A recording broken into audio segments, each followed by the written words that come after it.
टिंकूचा gaming दिवस. एका सुंदर शहरात एक गोड मुलगा राहत होता. त्याचं नाव होतं टिंकू. टिंकूला गेम खेळायला खूप आवडायचं. तो रोज मोबाईलवर गेम खेळायचा. Super jump, run run, magic ball असं काहीतरी. आई म्हणायची, "टिंकू, थोडा अभ्यास कर, मग खेळ."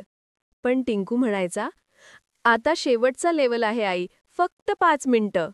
आणि मग ती 5 मिनिटं कधी 5 तास व्हायची कळायचंच नाही. एके दिवशी टिंकूचा मोबाईल बंद पडला. गेम नाही, स्क्रीन काळी, सगळं शांत. तो घाबरला आणि म्हणाला, "आता काय करू?"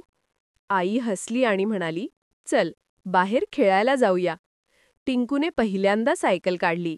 मित्रांसोबत बागेत फुटबॉल खेळला. झोके घेतले. हसत खेळत वेळ कसा गेला कळलंच नाही. घरी परत आल्यावर तो म्हणाला, "आई, खरंच ग, खऱ्या खेळात जास्त मजा आहे." त्या दिवसानंतर टिंकूनं ठरवलं, अभ्यास, बाहेर खेळ आणि मग थोडा गेम, सगळा बॅलन्समध्ये. गोष्टीची शिकवण.